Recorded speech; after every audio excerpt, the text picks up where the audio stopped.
구약성경 사무엘하 6장 1절부터 11절까지의 말씀을 본문으로 하나님의 복이 머무는 자리, 하나님의 복이 머무는 자리라는 제목으로 하나님 말씀 증거하도록 하겠습니다.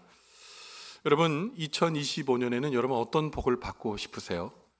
우리 대한민국 사람들은 복을 되게 좋아하거든요. 그래서 숟가락에도 복이라고 적어놓고 밥그릇에도 복이라고 적어놓고 하여튼 복을 너무 좋아합니다. 그래서 우리는 살아가면서 복을 원하고 또한 그 복을 많이 받기를 바랍니다. 여러분, 그런데 예수 믿는 우리는 이 복이 어디서 오는 거라고 생각하십니까? 아까 우리 장로님 기도할 때 그런 말씀하셨어요. 뱀의 해니까 뱀이 복을 줍니까? 아니죠. 예수 믿는 우리는요, 하나님께서 복을 주신다고 확신합니다. 우리는 하나님께로 이 복이 찾아온다고 믿습니다. 여러분, 그렇다면 하나님께서 주시는 복은 과연 누가 받게 되는 겁니까?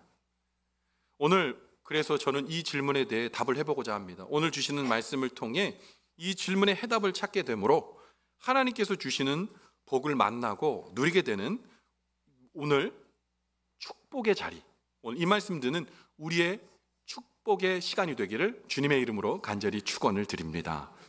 사사시대가 마지막을 향해 달려가고 있었던 엘리 대제사장 때에 이스라엘 백성들은 블레셋과 사투를 벌였습니다. 진짜 민족의 운명을 건 대전쟁을 벌이고 있었습니다. 그런데 이 전쟁에 이스라엘 백성들은 고전을 면치 못하고 있었어요. 계속 지고 있었습니다. 그래서 어려움을 당하고 있었는데요. 그 당시 사사하면서 대제사장이었던 엘리 대제사장이 있었는데 엘리는 나이가 너무 많아 전장에 나갈 수 없었습니다. 그래서 그의 두 아들 흠니와 비느하스가 대신하여 전쟁의 맨 앞에 서게 되었지요. 그런데 전장의 상황이 바뀌지 않으니 한 가지 꾀를 냈습니다. 그 꾀가 뭐냐? 실로에 있는 하나님의 법궤를 전쟁의 한복판에 끌어내오기를 생각했던 거죠. 왜냐하면 법궤는 하나님의 임재의 상징이었거든요. 다른 건 모르고 하나님이 이 전쟁에 개입해주면 반드시 이길 거다라는 생각을 하게 된 거죠. 근데요, 그 법궤는 하나님이 임재의 상징이지 부적이 아닙니다. 그런데 하나님의 놀라운 임재의 상징인 법궤를 부적마냥 갖다가 전장의 한복판에 놨을 때 그들이 과연 승리할 수 있었을까요? 아니요. 철저한 패배였습니다. 이스라엘 백성들은 완전히 패배했고요. 흠니와 비느하스는 그 자리에서 전쟁에서 즉사했습니다. 그리고 법궤는 블레셋에 빼앗겼고, 적국 블레셋에 빼앗겼고, 흠니와 비느하스 두 아들이 죽었다는 소식을 듣고 엘리는 고국에서 그 소식을 듣고 의자에서 떨어져 목이 부러져 죽어버렸습니다.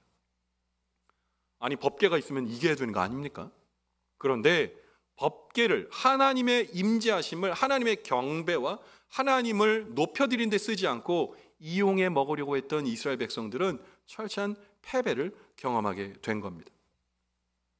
블레셋 땅에 간 법궤는 이제 이스라엘 사람들이 행방을 알 수 없게 되었습니다. 그러나 그 법궤는 블레셋 온 지경을 다니며 기적을 일으킵니다. 블레셋 사람들이 믿었던 다곤 신당에 갖다 놨더니 다곤의 목이 똑 부러져서 엎드려지게 되었습니다. 가는 곳마다 기근이 생기고 어려운 일이 생기니 이스라엘 백성들이 전쟁에서 법궤를 다시 빼앗은 것이 아니라 블레셋 사람이 무서워서 다시 이스라엘에게 돌려주게 되죠. 그런데 문제는 그 소재를 누구도 알기 어려웠다는 겁니다. 그런데 그 언약궤가 어디에 있는지 그 소재가 파악되었습니다. 그 언약궤의 소재에 대해서, 있는 위치에 대해서 사무엘상 7장 1절부터 2절에 다음과 같이 소개하고 있어요. 같이 한번 읽어봅니다. 시작. 기럇 여아림 사람들이 와서 여호와의 궤를 옮겨 산에 있는 사는 아비나답의 집에 들여놓고 그의 아들 엘르아사를 거룩하게 구별하여 여호와의 궤를 지키게 하였더니 궤가 기럇 여아림에 들어간 날부터 20년 동안 오래 있은지라 이스라엘 온 족속이 여호와를 사모하니라. 아멘. 하나님의 언약궤는 기럇 여아림 사람들에 의해서 첩첩산 중에 아비나답이라는 사람의 집에 옮겨져서 몇 년 있었냐? 무려 20년 동안이라는 시간 속에 감춰졌습니다. 결국 하나님의 언약궤는 이스라엘의 백성에서 뇌리에서 차츰차츰 잊혀져 가고 있었던 때입니다.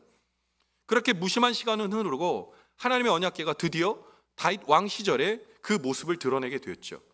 그런데 이 언약궤가 발견됐을 당시에 이 이스라엘의 정치적 상황이 어땠냐면 다윗이 통일 왕국의 왕이 되었으나 그에게 정당성과 사람들의 신뢰가 다 온전하지는 않았습니다.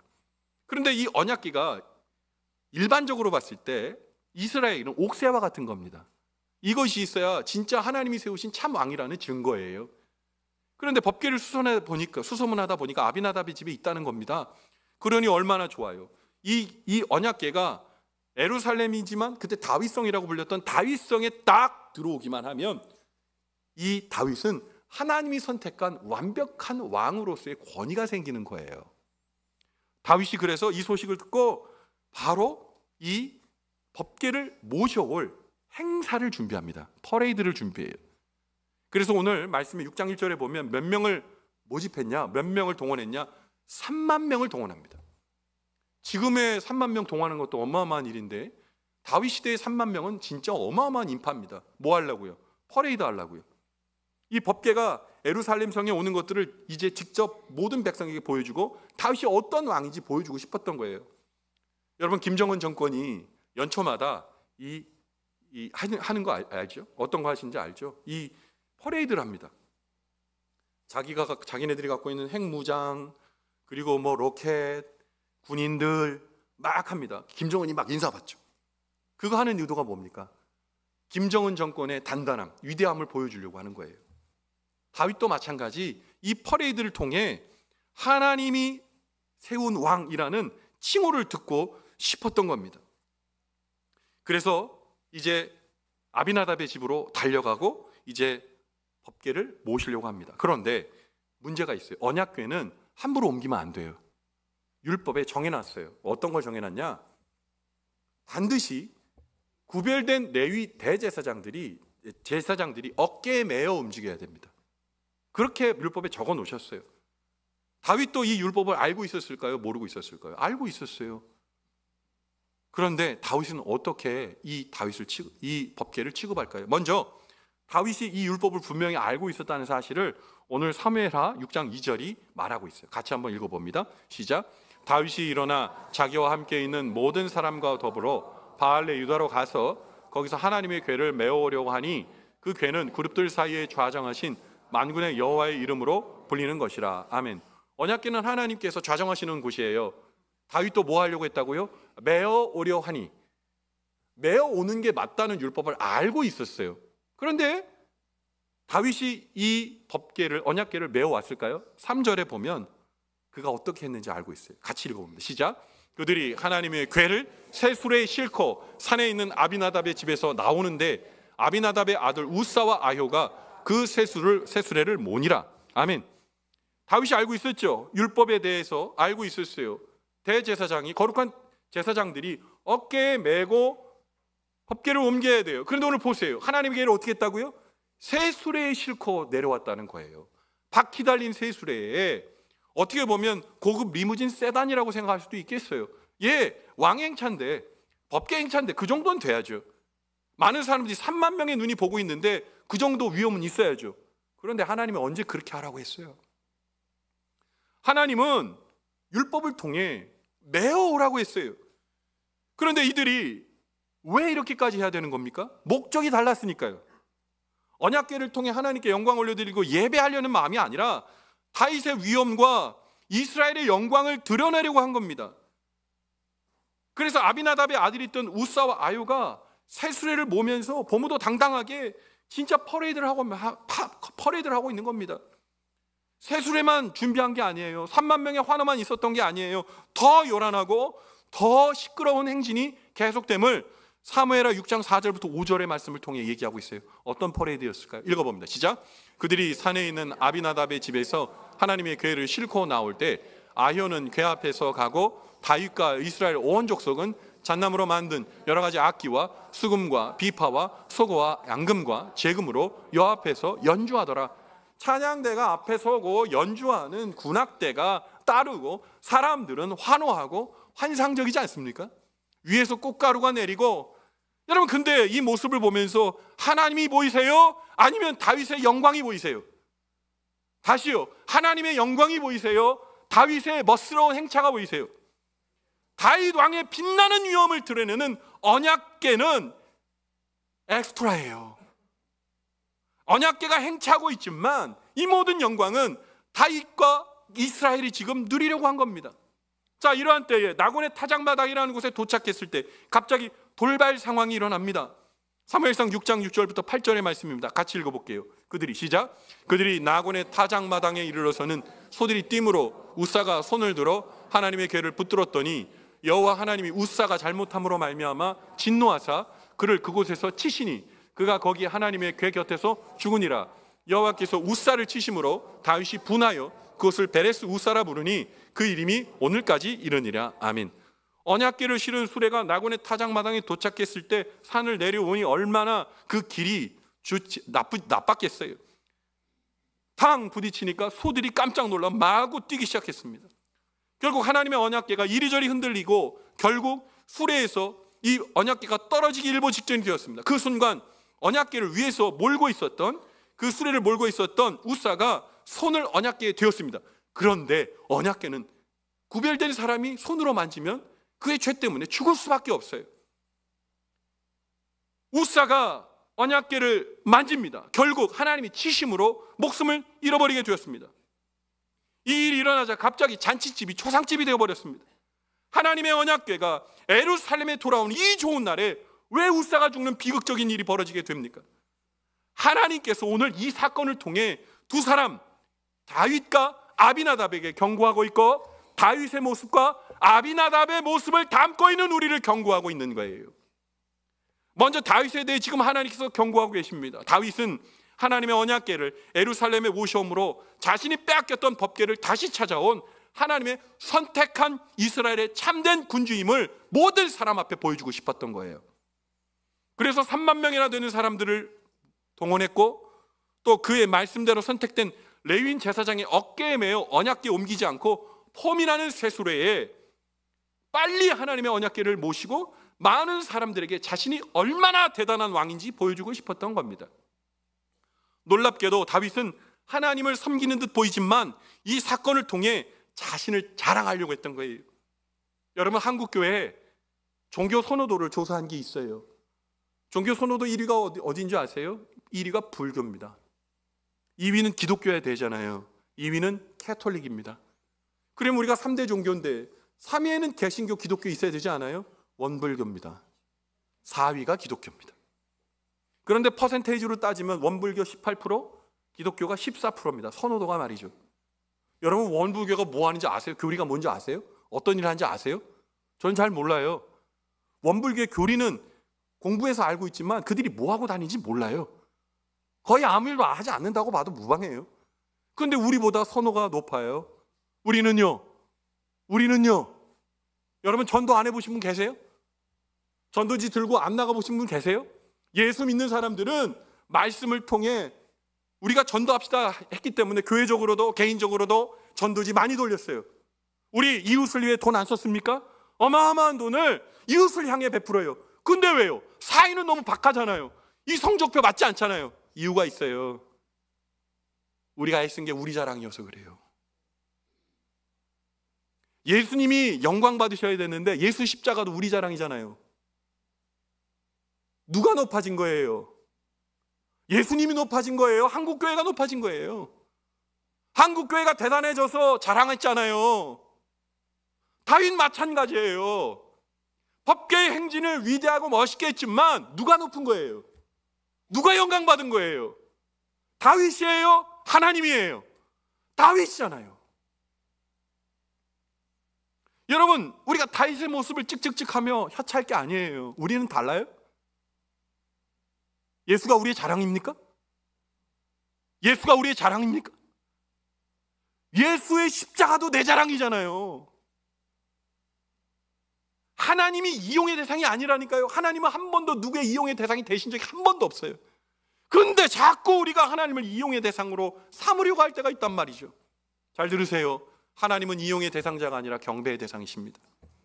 하나님은 이러한 다윗의 마음을 간파하고 우사가 죽는 사건을 통해 그에게 엄중히 경고하고 계셨던 겁니다. 또한 하나님께서 지금 경고하는 사람은 누구입니까? 아비나답입니다. 잘 들으셔야 돼요. 아비나답은 산중에 있는 자신의 집에서 하나님의 언약궤를 무려 20년 동안이나 모셨습니다. 자신의 집에서 하나님의 언약궤를 모시고 섬겼습니다. 잘한 일 아니에요? 상줘야 된 일 아닙니까? 근데 아들이 죽었어요.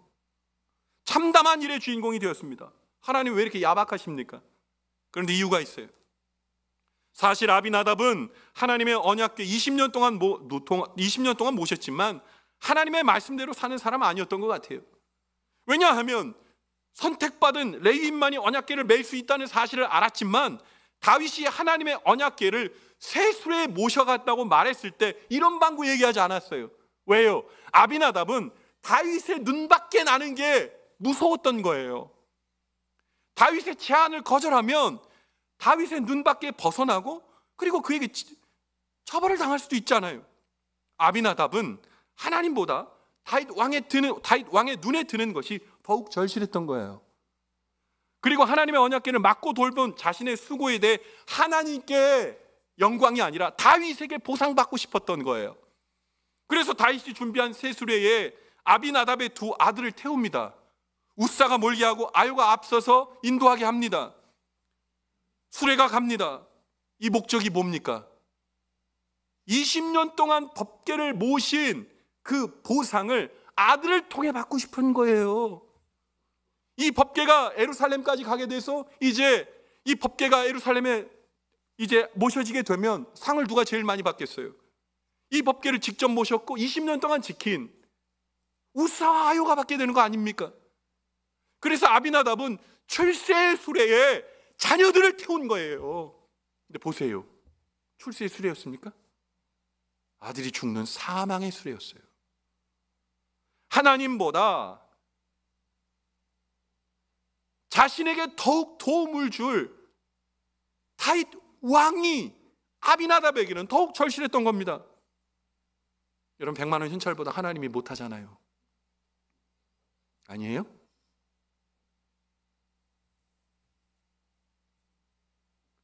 오늘 아비나답의 가정의 비극을 보면서 뭐 생각해야 합니까? 하나님을 얼마나 오래 알고 얼마나 오래 교회를 다녔느냐가 자랑이 아니라는 거예요. 하나님을 믿고 의지한다고 하면서 하나님보다 더 사랑하는 존재를 갖고 교회를 오가는 건 아무런 의미가 없다는 말입니다.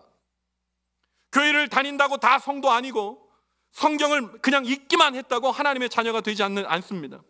하나님의 말씀을 통해 그 말씀의 참된 뜻이 무엇인지 이해하고 묵상하고 행하는 자가 바로 하나님의 길을 따라가는 사람이에요. 하나님의 자녀인 겁니다. 오늘 다윗과 아비나답은 하나님의 언약궤를 이용하려고 했던 사람들입니다. 그러나 하나님의 복의 주인공은 되지 못했어요. 사랑하는 성도 여러분, 우리 자녀들을 쇠수레에 태우지 마세요. 잘 준비된 쇠수레에 태워야 우리 아이들이 출세하고 성공하는 거 아니에요.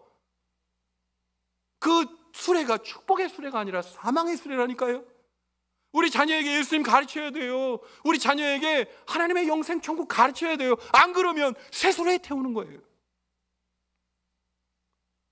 이 끔찍한 비극, 이 비극의 한복판에 모든 사람들은 다 도망갑니다. 왜요? 우사가 죽은 것 마냥 자기에게도 화가 미칠까 봐 3만 명은 순식간에 사라지고 다윗도 이제 언약궤를 모셔드리려고 하는 게 아니라 처치곤란이 돼버렸어요. 자, 이 언약궤 어디로 가야 할까요? 오늘 본문의 말씀인 사무엘하 6장 9절부터 10절에 그 답을 기록하고 있습니다. 같이 읽어볼게요. 시작. 다윗이 그날에 여호와를 두려워하여 이르되 여호와의 궤가 어찌 내게로 오리오 하고 다윗이 여호와의 궤를 옮겨 다윗성 자기에게로 메어가기를 즐겨하지 아니하고 가드 사람 오벳에돔의 집으로 메어간지라. 아멘. 다윗이 하나님의 진노가 자신에게 미칠까 봐 여호와의 궤를 버려두고 다윗성으로 돌아가면서 누구한테 그냥 떠맡기냐면 가드 사람 오벳에돔이라는 사람에게 맡깁니다. 그 집에 모시게 해요. 근데 여기 보시면 가드 사람이라 그랬잖아요. 가드는요 지역이 블레셋입니다. 적국이에요. 이민 온 사람이에요. 이방 사람입니다. 심지어 오벳에돔이라는 이름의 뜻은요 에돔의 종, 에돔 신의 예배자라는 뜻이에요. 그러면 그 가족의 신앙적, 그러니까 종교적 백그라운드가 뭐라는 거예요? 에돔의 우상을 섬긴 겁니다. 제 아들 이름이 홍이삭이거든요. 제가 우리 아들 이름을 홍보살이나 홍부초로 붙이지 않았어요. 왜냐하면 저는 예수 믿는 사람이기 때문에 우리 아들이 예수님 잘 믿는 자녀가 되기 원해서 홍이삭이라고 지었습니다. 오벳에돔의 아버지는 오벳에돔에게 왜 이런 이름 붙여줬을까요? 블레셋의 이방신을 잘 섬기는 예배자가 되라고 오벳에돔이라고 이름을 져준 겁니다. 그런데 그 오벳에돔이 하나님의 법궤가 버려져 있는 게 안타까웠던 거예요. 마음이 아팠던 거예요.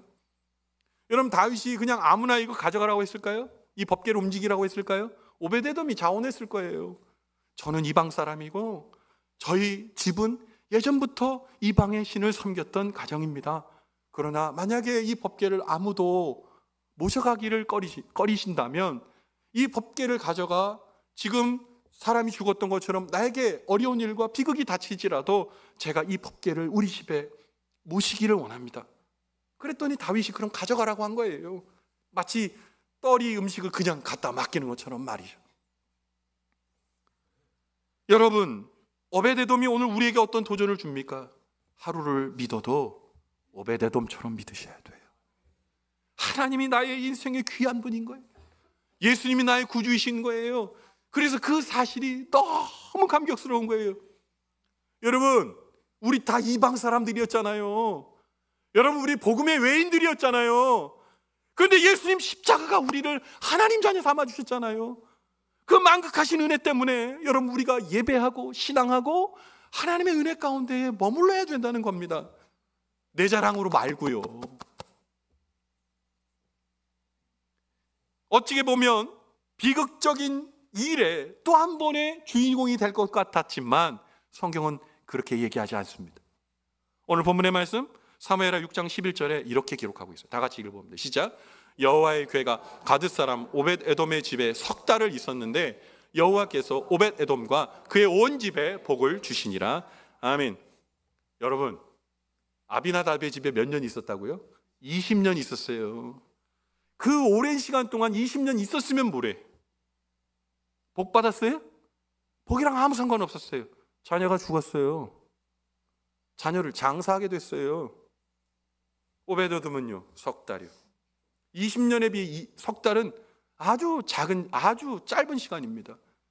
그런데 그 3달 동안 오벳에돔이 하나님을 모시고 섬기는 데 힘을 다하고 애쓰고 사랑으로 그 하나님을 믿었더니 오벳에돔은 물론이고 그의 온 집에 복이 임하게 된 거예요. 여러분, 나중에 역대기를 보게 되면 그 복을 정확하게 기록하고 있습니다. 오벳에돔의 8아들은요 성전 문지기가 돼요. 그 손주들 62명은요 하나님께서 준수하고 또 하나님의 임무에 적합한 사람으로 복 주셨다고 정확하게 기록하고 있어요. 옛날 얘기 아니에요. 그 후로 그 사람들이 아무튼 행복하게 살아달랍니다. 이걸로 끝나는 게 아니에요. 쫓아가 하나님의 복이 어떤 건지 성경은 정확하게 기록하고 있어요. 사랑하는 성도 여러분, 복은요 쫓아다니는 게 아니에요. 하나님의 은혜 가운데 있으면 따라오는 거예요. 사랑하는 성도 여러분, 축복합니다.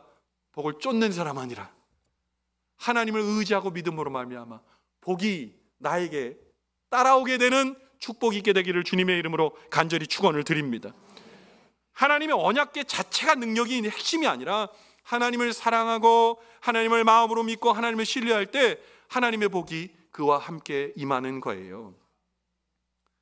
지금 이방인이며 그의 아버지가 이방신을 섬겼던 사람, 그런 거 오베데돔, 하나님은 아무 상관없어요. 지금 열렬히 하나님을 사모하는 마음으로 하나님의 언약궤를 그의 집에 모신 것이 중요한 겁니다. 여러분, 우리의 자녀에게 세술에 태우지 마세요. 야, 교회 가는 게 뭐가 중요하냐, 그냥 이 땅에서 내가 잘 살면 되지. 큰일 납니다. 그거 세술에 태우는 거예요. 세술에 태우면 사망길로 가는 거예요. 하나님의 길을 따르게 하세요. 사랑하는 성도 여러분, 자신의 처지와 신분에 관계없이 하나님을 하루를 믿어도 진실로 믿고 섬겼던 오벳에돔을 하나님은 기억하시는 거예요. 여러분, 우리가 교회 다닌 연수가 우리의 자랑이 되지 않기를 바랍니다. 우리가 예수를 믿음으로 내 자랑이 되는 삶의 자리가 소거되고 하나님을 믿고 오베데돔과 같이 주님을 따르는 놀라우신 은혜를 통해 여러분, 우리가 복의 주인공, 하나님의 온 집에 복을 주는 믿음의 축복의 자리가 저와 여러분의 축복의 자리가 되기를 간절히 바랍니다. 다윗과 아비나답의 수레를 쫓아가시겠습니까? 아니면 오베데돔과 같이 하나님을 사랑하고 믿고 따르는 오벳에돔의 길을 쫓아가시겠습니까? 오늘 주신 하나님의 말씀이 여러분의 가슴에 새겨졌으면 좋겠습니다. 여러분이 지금 수레에 타고 있다면, 우리 자녀들이 수레에 타고 있다면 내리게 하세요. 그리고 오베데돔의 길을 따르시고 또한 따르게 하십시오. 그곳이 하나님의 복이 머무는 자리입니다. 사랑하는 성도 여러분, 2025년 뱀의 해라 뱀이 우리에게 어떤 것도 못해요. 낼름낼름거리는 혓바닥 쳐다보지 마시고 오베데돔의 그 길을 따라가시는 축복의 자리에 주인공 되는 저와 여러분의 행복한 그리스도인의 삶의 자리가 되기를 주님의 이름으로 간절히 축원을 드립니다. 아멘. 기도하겠습니다. 하나님을 이용하고 또 하나님을 사용하려고 했던 다윗과 아비나답의 비극적 사건은 때로 우리의 현존의 모습이 될 때도 있습니다. 하나님을 경배하는 것이 아니라 하나님을 통해 나에게 내가 이득을 보려고 하고 하나님의 일을 통해 내가 자랑거리를 만들려고 하는 것, 때로 우리의 삶의 자리임을 부인할 수 없습니다. 하나님 이제 멋들어진 새수레에서 내려오려고 합니다. 그 새수레 이제 불태우려고 합니다. 하나님, 나는 이방 사람이고 나는 죄의 축복에 머물 수 없는 죄인입니다. 하지만 내가 하나님을 믿고 그분이 나의 구주이시기에, 예수가 나의 구주이시기에 제가 그 은혜를 품어보고자 합니다. 주님을 사랑하며 주님의 뜻을 따르겠습니다. 고백했던 오벳에돔 마냥 하나님의 복이 임하고 하나님이 그 온 집을 지켜주시는 놀라운 은혜의 축복의 주인공 내가 되기를 바랍니다. 오늘 주신 하나님의 말씀이 소음으로 들리지 않게 도와주시고 내 마음에 울림이 되게 도와주셔서 되울리는 주님의 말씀을 통해 오베데돔이 걸어갔던 참된 신앙의 길을 걸어가므로 우리의 신앙의 자리가 하나님의 축복이 빛나는 자리 되게 도와주시옵소서. 함께 해주실 것을 믿고 확신하며 오베데돔의 길을 따르기를 결단하는 우리 모두를 기억하시며 돌봐주시는 예수님 귀하신 이름 받들어 간절히 축복하며 기도 올리옵나이다. 아멘.